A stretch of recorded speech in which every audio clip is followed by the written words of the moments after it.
If love was a fever, then I'd been burning quietly for months right next to the one who made me sick. And the worst part? He never once asked if I was okay. I don't even remember who suggested we become roommates. Maybe it was a housing mix-up. Maybe it was fate playing some twisted joke. But the day I moved into room 314, Chase Morgan barely looked up from his phone when I introduced myself. "Cool," he muttered. "Cool." That's what he always was, from the way he shut his bedroom door to the way he answered every question with the emotional range of a toaster.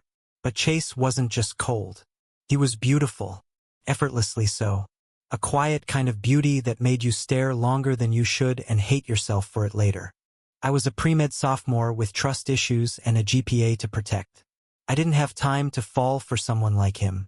I told myself that every morning when he walked out of the bathroom with wet hair, towel wrapped low on his hips, steam clinging to his tan skin like an invitation I wasn't allowed to accept. But feelings don't ask for permission. And mine were screaming. Started small. A glance too long. A laugh I wasn't supposed to hear. The way his voice dropped at night when he talked to his mom on the phone. Suddenly softer, almost vulnerable. It chipped away at the wall he built, and I kept collecting the pieces like they meant something. Sometimes, when he came home late from soccer practice, he'd collapse on the couch, sweaty and half unconscious, earbuds still in. I'd grab a Gatorade from the fridge, set it on the table and leave. The next morning it would be gone. No thanks. No acknowledgement. Just the silence that filled every corner of our room like a second roommate. Until one night it all shifted. The fire alarm went off at 3:12 a.m. We stumbled out of bed, half asleep, Chase grumbling. "Bet it's another idiot microwaving metal again." I didn't argue. Outside it was cold. Ide furguten a jacket. He noticed. Wordlessly, he pulled off his hoodie and tossed it over my shoulders. His scent hit me like a memory I never had, warm, clean, a little like pine. I froze. He didn't.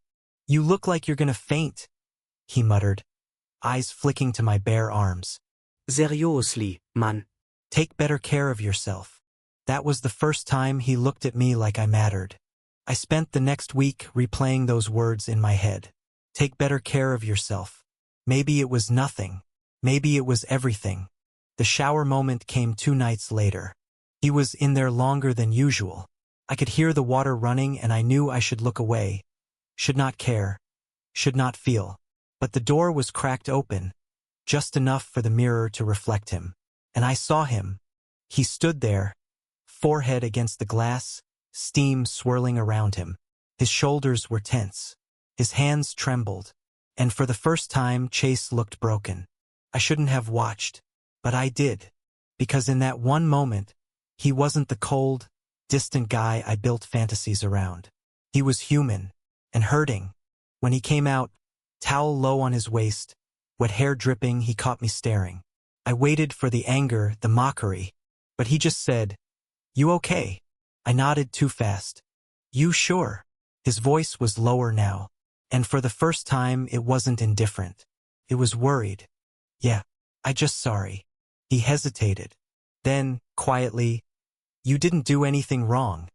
My heart stuttered. The next few weeks blurred. Something had changed between us.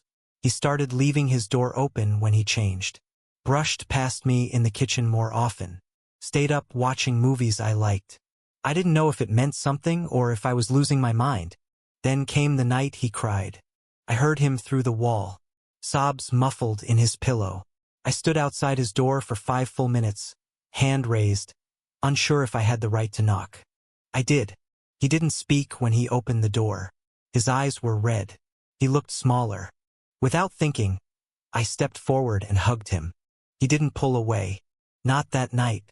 Not the next morning. In fact, the next day he made me coffee. And said my name for the first time, not dude. Not man. Ellie. Just that. But I carried it with me like a love letter. Still, nothing happened. Not really. The touches were always accidental. The glances always too short. And I kept drowning in what-ifs. Until the truth came out. We were at a party. I was tipsy. He was drunk. Too drunk. And I saw him kiss someone else. Some girl. Some stranger. Shouldn't have hurt. But it did. I left early. Slammed the door too hard. Sat on the edge of my bed and told myself I was an idiot. He came home 20 minutes later. You left, he said. I didn't feel good. You saw me. So what? I snapped. He looked at me like I'd kicked him. Eli, I didn't mean anything by it. It's easier. To pretend. Around people. Pretend you're not what? Broken? Gay? He flinched. So what am I, Chase? A warm-up? An experiment? You can walk around half-naked and touch me like it's nothing. But the second someone asks, you kiss a girl and pretend I don't exist. Silence. Then, finally, a whisper. I don't know how to be what you deserve. My throat closed. I wanted to scream, to cry, to hold him. Instead, I said, then figure it out, before I'm too tired to wait. We didn't talk for 2 days. The apartment felt like a tomb. On the third day, I came home to find a note on my desk. I saw you the first day, Eli. I just didn't know how to let myself feel it. But I do. Ido. He walked into the room then. Not shirtless. Not perfect. Just real. And scared. I'm not good at this, he said. I've messed up a lot. But if you still want me. He didn't finish the sentence. I didn't let him. I crossed the room and kissed him soft. Aching, years of silence poured into one moment. He kissed me back. Now we share one bed instead of 2. He still takes long showers. But sometimes I join him, and he lets me see every part of him, the strong, the scared, the healing. He still calls me Eli, but now he says it like a prayer. And sometimes, when the light hits just right and the room is quiet, he looks at me and whispers, thank you for staying. And I do. I stay. Thank you for listening.